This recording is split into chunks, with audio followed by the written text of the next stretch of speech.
جو پاکستان تحریک انصاف کے ادوار میں صحافیوں کے ساتھ زیادتیاں ہوئی تھیں، اس پر چیف جسٹس قاضی فائز عیسیٰ صاحب کو مجھے بظاہر یوں کمرہ عدالت نمبر 1 میں لگ رہا تھا کہ جیسے جو اذیت ہے نا وہ ان کی روح تک پہنچ گئی ہے، اچھا، اور ان کے بس میں نہیں ہے وہ کسی طرح ان کے ہاتھ میں اگر ٹائم مشین آئے اور وہ ٹائم کو ریورس کریں، اور جب متی اللہ جان صاحب کو اغوا کیا جا رہا تھا تو وہ وہاں پہنچیں اور اپنا سینہ حاضر کریں اور کہیں کہ مجھے اغوا کر لو، متی اللہ جان کو میں نہیں ہونے دوں گا۔ اچھا، مجھے یوں لگ رہا تھا کہ قاضی فائز عیسیٰ صاحب کا بس نہیں چل رہا کہ اسد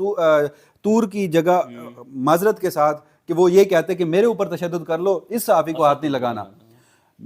مجھے یوں لگا کہ قاضی فائز عیسیٰ صاحب کا بس نہیں چل رہا تھا کہ وہ کہتے کہ جی جو ابصار عالم صاحب کے اوپر جان لیوا حملہ ہوا تھا تو کاش وہ جو قاتل تھا یا جو حملہ آور تھا جب اس نے پسٹل کا ٹریگر دبایا تھا میں اس کا ہاتھ پکڑ لیتا یا ہاتھ توڑ دیتا۔ فیصل صاحب، جو کمرہ عدالت نمبر 1 میں آج کی سماعت کا دوسرا حصہ تھا وہ موجودہ وقت میں جو صحافیوں کو نوٹسز ہوئے اور اس دوران جو ایک صحافی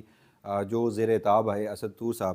ان کا جب کمرہ عدالت نمبر 1 میں تذکرہ ہوا چیف جسٹس قاضی فائز عیسیٰ صاحب کے سامنے، اور پریس ایسوسی ایشن آف سپریم کورٹ کے جو وکیل تھے بیرسٹر صلاح الدین، انہوں نے کہا جی کہ موجودہ وقت میں 65 لوگوں کو نوٹسز کیے گئے ہیں اور ان میں سے ایک صحافی کو گرفتار کیا گیا ہے جس کا نام اسد علی طور ہے۔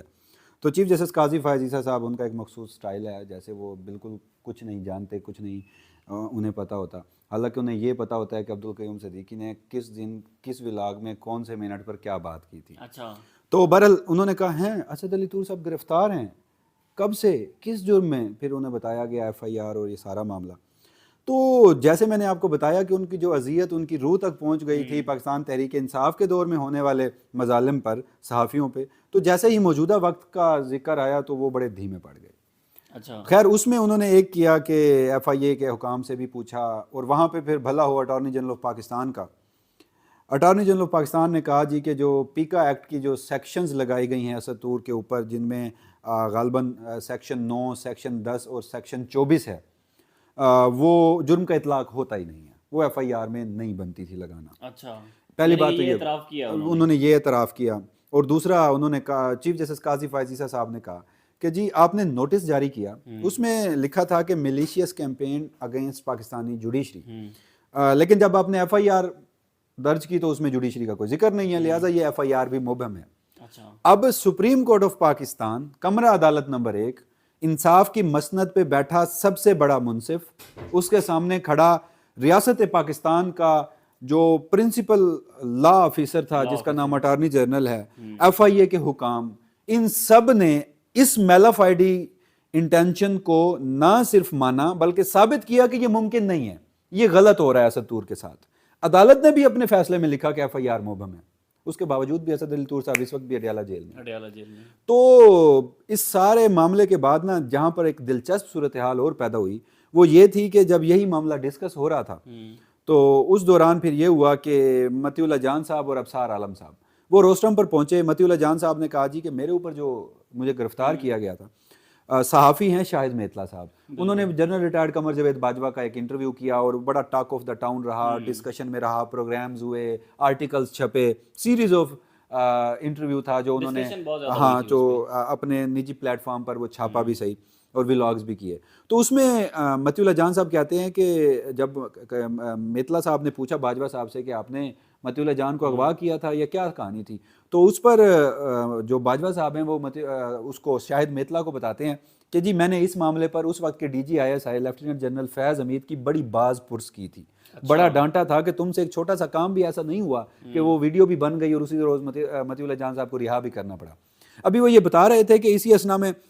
جو ابصار عالم صاحب ہیں وہ آگے بڑھتے ہیں اور وہ کہتے ہیں کہ اسی انٹرویو میں جب میرے متعلق صحافی شاہد میتلا نے سوال کیے تو باجوہ صاحب نے بتایا کہ وہ جی ہماری کوئی فوج میں کوئی نچلے رینک کا ایک افسر تھا، اس کا کوئی ذاتی غصہ تھا اور اس نے اس غصے کا استعمال کرتے ہوئے ابصار عالم صاحب پہ گولی چلائی یا چلوائی، جو بھی کیا۔ اب جب یہ دو نام آئے نا سامنے تو میں بھی چونکا کہ چیف جسٹس قاضی فائز عیسیٰ صاحب کا ریئیکشن کیا ہوگا، لیکن وہاں پر جلتے تھے بڑی معذرت کے ساتھ، ایسے نظریں چرائی نا انہوں نے اور کہا کہ نہیں یہ پولیس کا کام ہے، یہ عدالت کا کام ہی نہیں ہے۔ اچھا، جبکہ اگر ان کے ماضی کے کیسز کا حوالہ میں آپ کو دوں، اور میں ایک اور بات یہاں پر مجھے یاد آ رہی تھی کہ فیض آباد دھرنا کیس میں جو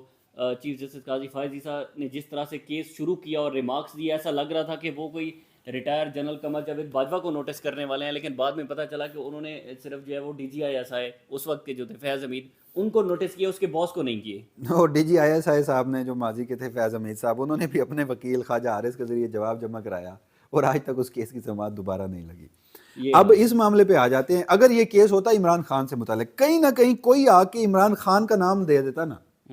تو مجھے حتی الامکان اس بات پر امید ہے، یقین ہے کہ قاضی فائز عیسیٰ صاحب نے آج ہی عمران خان کو نوٹس کر دینا تھا اور کہنا تھا کہ ذاتی حیثیت میں پیش ہو اڈیالہ جیل سے باہر آئے.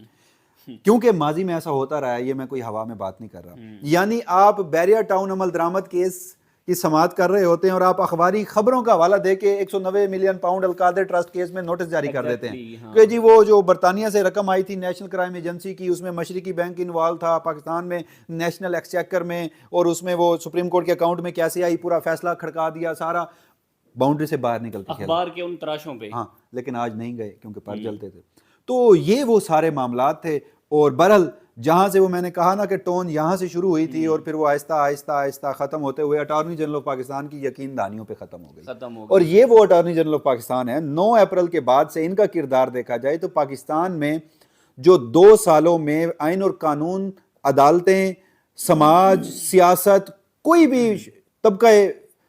فکر لے لیں، کوئی بھی شعبہ زندگی لے لیں، اس میں جو پاکستان کی ڈائنامکس کو تبدیل کیا گیا ہے ریاست کی جانب سے، فوجی اسٹیبلشمنٹ کی جانب سے، اس میں اگر کچھ آپ کلپریٹس کا تعین کریں نا، اٹارنی جنرل آف پاکستان اس کے فیسیلیٹیٹر ضرور ہوں گے. ان کو ہر جگہ پہ ڈیفینڈ کرتے ہیں. اب اسی اٹارنی جنرل کی یقین دہانی ہے. اور اسد علی طور صاحب کو کہا گیا کہ 14 سے پہلے، جو ان کی 14 کو ضمانت ہے، اس سے پہلے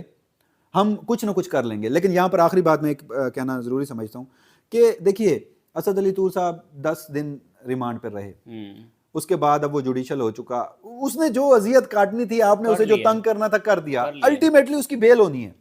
تو آپ کیوں احسان کر رہے ہیں؟ آپ کسی صحافی پہ اپنا احسان مت کیجئے، آپ اپنا کام جاری رکھیے، ہم صحافی اپنا کام جاری رکھیں گے. اور آپ نے جو کرنا ہے ریاست کے جو ہاتھ میں ہے وہ ہمیشہ سے کرتی آئی ہے. مجھے اس حوالے سے 25 مارچ تک جو سماعت ملتوی ہوئی ہے، نہ اس سے کچھ امید ہے، نہ ان چیف جسٹس قاضی فائز. بالکل، وسیم ملک صاحب ہمارے ساتھ موجود تھے، لیکن اس میں حیرانگی کی بات یہ ہے کہ اسد علی طور کو تقریباً 3 مرتبہ جو ہے وہ اسلام آباد کی جو مقامی عدالت ہے اس میں پیش کیا گیا ہے. اور جب بھی ان کو پیش کیا جاتا ہے تو اسد علی طور کے سامنے جب صحافی ہم جاتے ہیں تو وہ ایک ہی بات کرتے ہیں کہ